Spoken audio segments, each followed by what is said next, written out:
Hey everybody, Pat with Bird Brain Model Rails again. Now, whether I'm doing N scale or HO scale, both of these layouts are designed for DC and DCC with a simple toggle switch. Now, as I'm building, this is my N scale layout. As I'm building this, we're going to run into some pitfalls along the way. For example, soldering. Especially with DCC, you want power feeders every so many feet around your layout.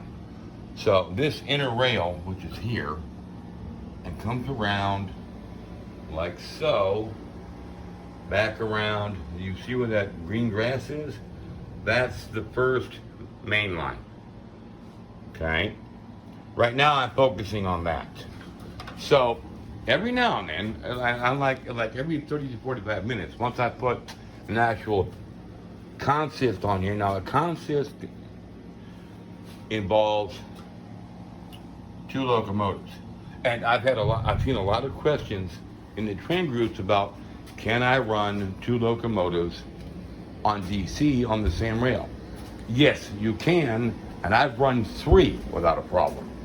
The trick you want to do is you want to speed match. To speed match, you want to try and stick with the same manufacturer and preferably the same model of locomotive. Now, from there, and they'll run fine. The reason we do that is because, and I'll cover this in a separate video, of our incline. Inclines can cause issues, but we'll discuss that in a different video. Right now, I want to discuss an uncoupling issue. So, let me pull the rolling stock right up to where it's happening. So there's the rolling stock.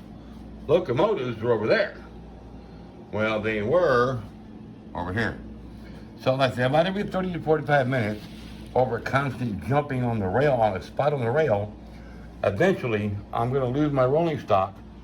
My locomotives are going to run away from it. Here's what's going on. As much and as many years as I've done soldering, and you know, I don't care if you're a beginner or an expert, it's going to happen. As I put my power feeders in, and I'm going to get close to this for you so you can see it.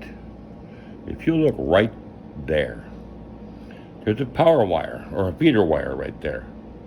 You see that solder?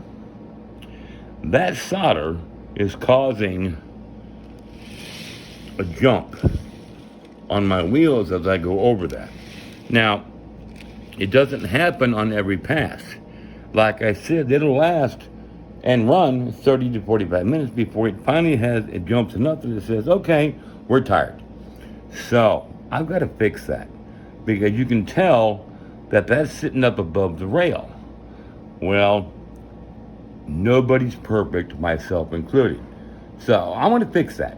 I've got my Dremel right here, and you'll notice I've got basically a polishing stone on there that's a cone shape, so that I can go into that rail on an angle and smooth that out without eating into my track. So let me do that, and I will come back and show you the end result of that. Hang tight.